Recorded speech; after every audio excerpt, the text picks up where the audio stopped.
Graça e paz. Eu sou o pastor José Henrique e aqui, na Escola Dominical da Igreja Presbiteriana de Nova Aurora, estamos estudando a revista Nossa Fé, da editora Cultura Cristã.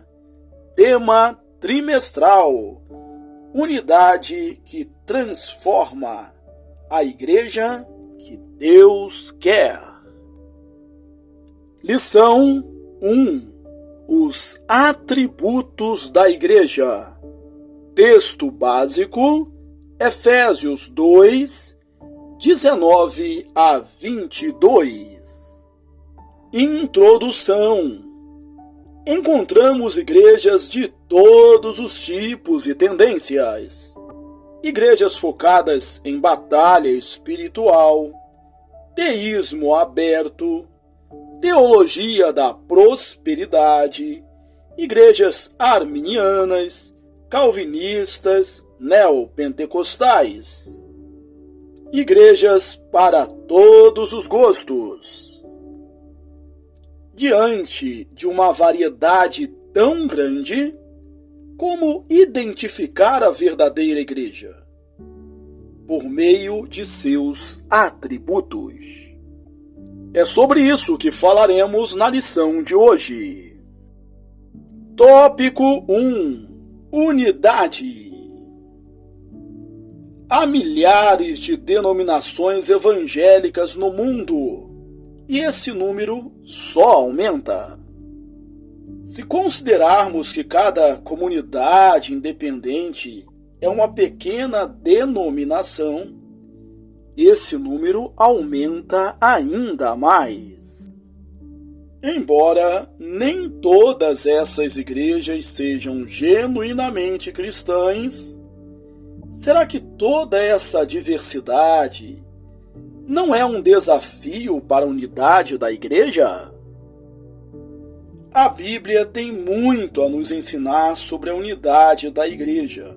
Confira: João 10, 16, 17, 20 a 26, 1 Coríntios 1, 10 a 30, 1 Coríntios 12, Gálatas 3, 20 e 27, Atos 2, 52, Efésios 4, 32, Efésios 4, 1 a 6.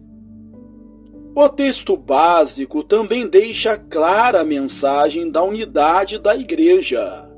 Ao chamar os efésios de membros da família de Deus e edifício. Efésios 2, 19 a 21.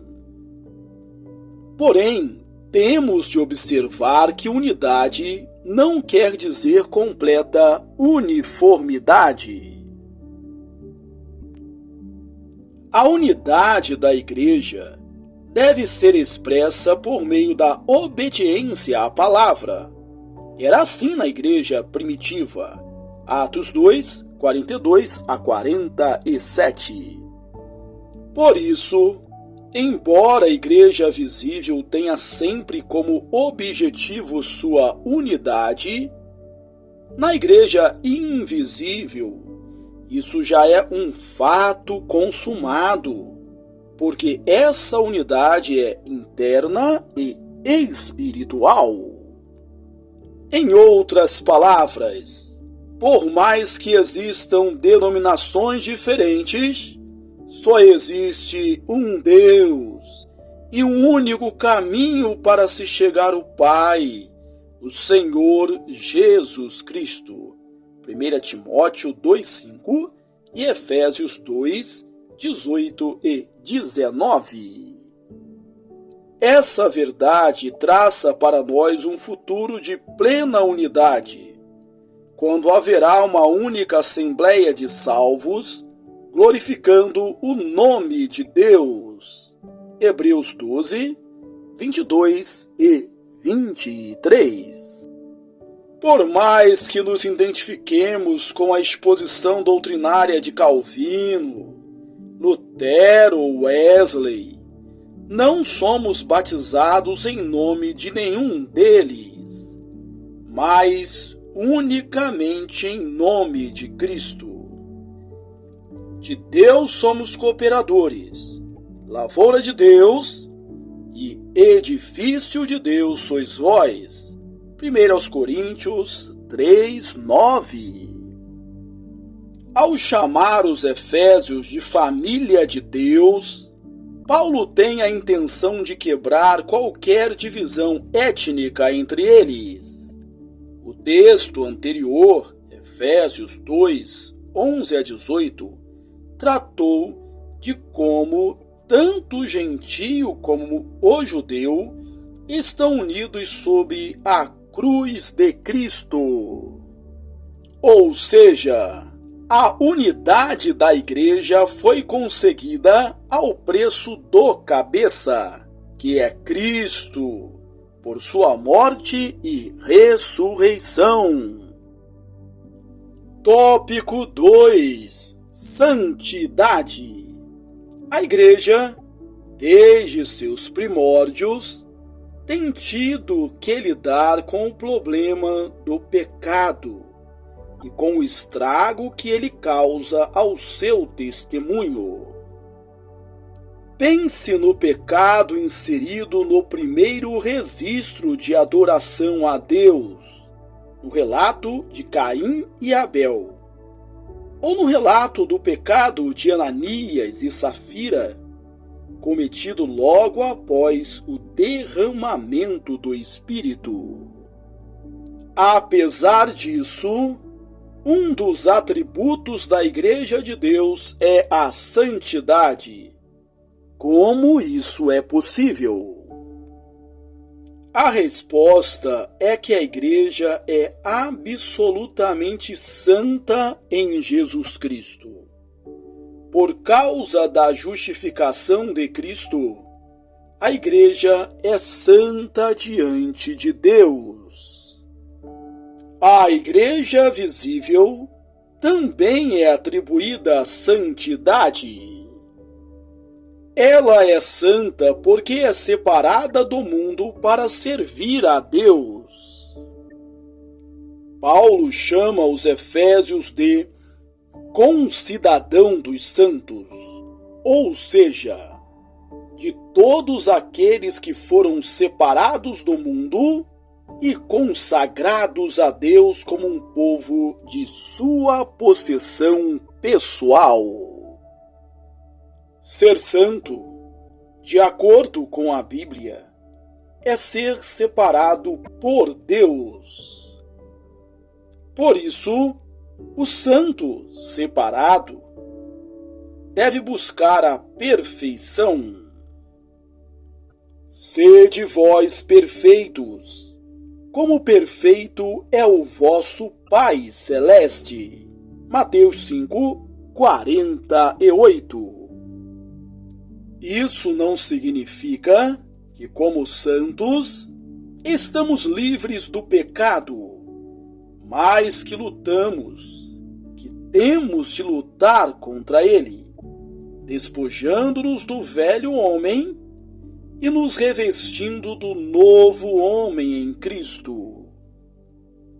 Paulo testemunhou: não que eu tenha já recebido ou tenha já obtido a perfeição, mas prossigo para conquistar aquilo para o que também fui conquistado por Cristo Jesus. Filipenses 3:12. Quando se referia aos destinatários de suas cartas, Paulo sempre ligava a santidade com o fato de eles terem sido escolhidos por Deus. Segundo aos Tessalonicenses 2:13, Colossenses 3:12. Tópico 3. Catolicidade.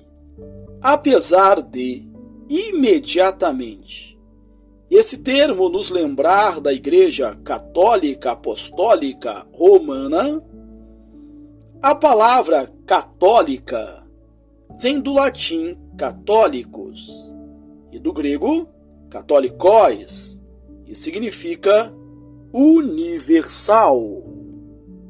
Não se refere a uma seita como a católica. A Igreja cristã incluiu esse termo no seu nome para distinguir-se das igrejas hereges que começavam a aparecer. Israel era o povo escolhido de Deus. Várias profecias apontavam para a inclusão dos gentios ao povo de Deus.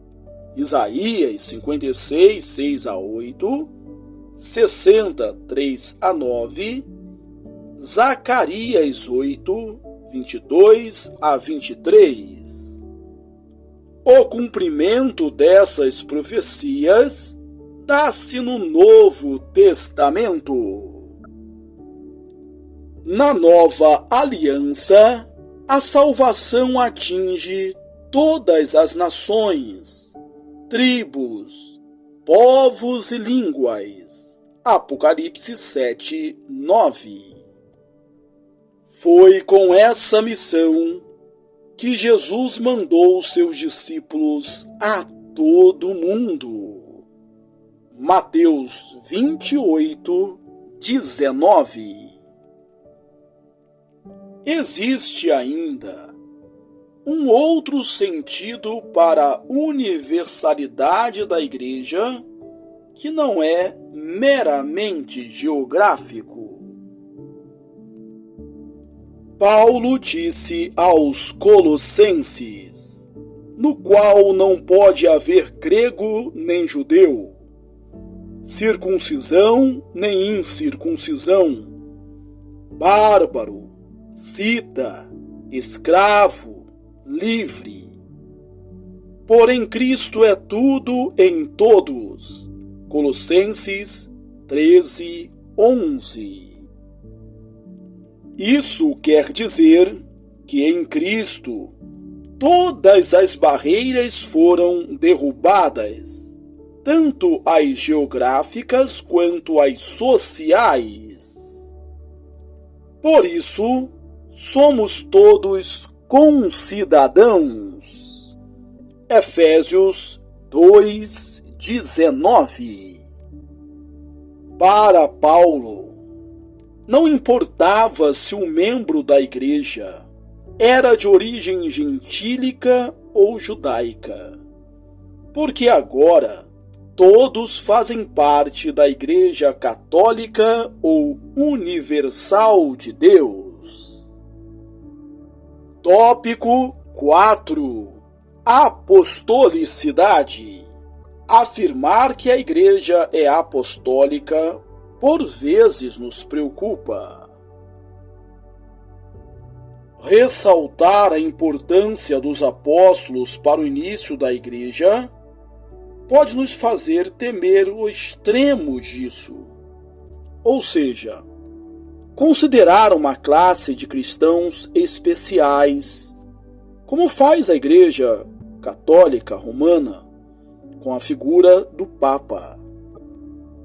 Se não podemos ir além, também não podemos ficar aquém da palavra de Deus. Ela é muito clara quando diz: edificados sobre o fundamento dos apóstolos e profetas, sendo ele mesmo, Cristo Jesus, a pedra angular. Efésios 2, 20. Vemos que, embora Cristo seja a pedra fundamental do edifício chamado Igreja, há a presença importante do alicerce apontando para a pregação apostólica.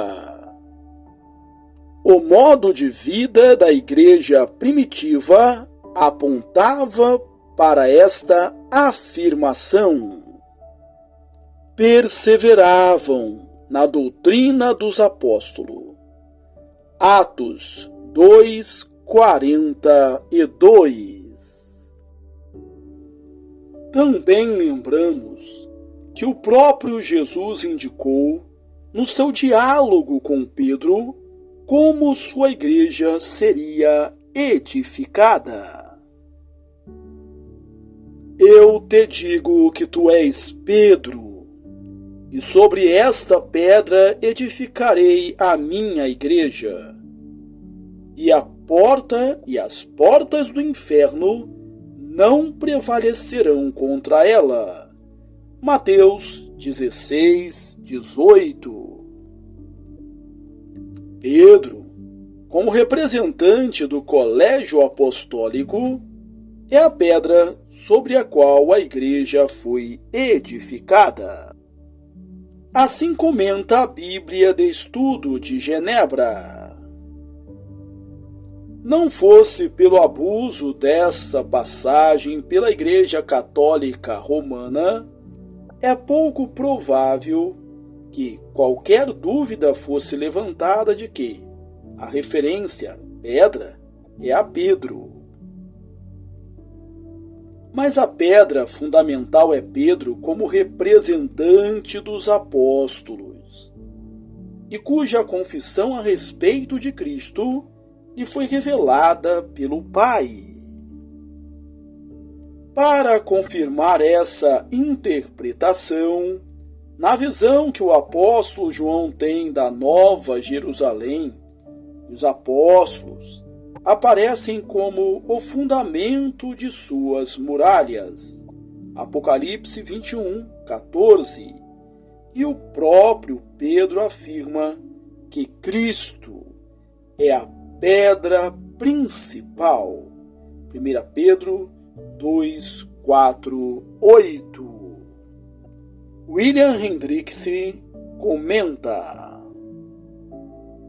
naturalmente que o fundamento primário e real é Jesus Cristo, e não poderia ser nenhum outro. 1 Coríntios 3, 11. Num sentido secundário, porém, os apóstolos e os profetas do Novo Testamento podem ser realmente denominados o fundamento da igreja.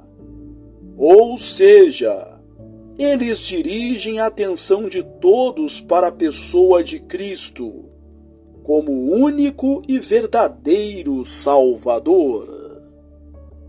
Um paralelo seria o fato de Cristo ter se denominado a luz do mundo, não obstante ter chamado também seus discípulos de a luz do mundo. João 8:12 e Mateus 5:14. O fato é que eles derivam dele, Cristo, a sua luz. Enquanto os apóstolos são chamados de fundamento da igreja, Cristo é chamado de pedra angular do fundamento, ou seja, o princípio da estabilidade, da diretriz e do crescimento da igreja.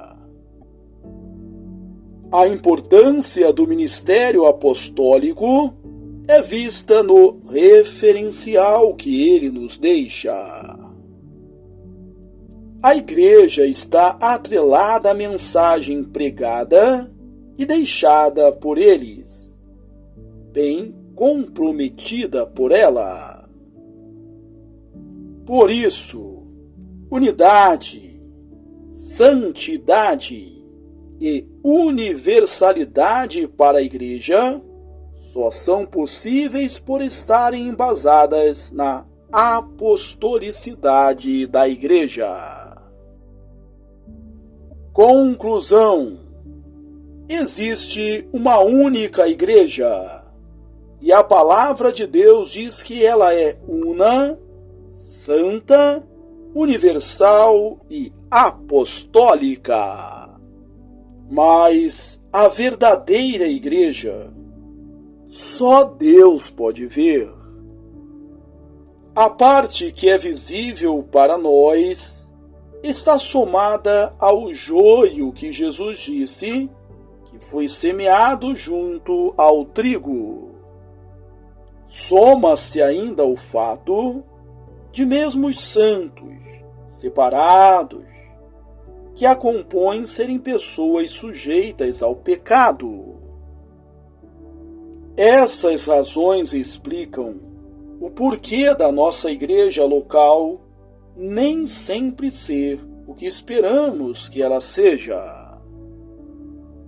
Porém, chegará o dia, na volta de Cristo, em que todos os santos de Deus, santidade, pessoas de todos os tempos e de todas as raças, tribos, línguas e nações, universalidade, estarão juntos numa só assembleia, unidade, glorificando eternamente ao Deus que lhe foi pregado pelos apóstolos. Apostolicidade. Aplicação. Quando surgem problemas, nossa primeira reação é procurar um culpado. Todos nós somos assim, porque o nosso primeiro pai também foi. Adão, quando questionado por Deus sobre ter comido do fruto proibido, culpou Eva. E Eva culpou a serpente. Mas, assim como Deus responsabilizou tanto um quanto ao outro, Ele nos responsabiliza também. Cobramos da igreja unidade quando, com nossos comentários, acusamos a discórdia. Cobramos santidade quando alimentamos pecados de estimação. Paulo afirma que somos membros do corpo de Cristo chamado Igreja. Por isso, criticar esse corpo começa com uma autocrítica. Que tal começarmos por aí? Concluímos a leitura da lição 1. Atributos da Igreja. Efésios 2, 19 a 22. Que bom que você chegou até aqui. Deus te abençoe ricamente. Aproveito esta oportunidade para convidá-lo a ler os meus livros. Você é o que você fala e você é o que você planeja. Um forte abraço e até a próxima, se Deus quiser.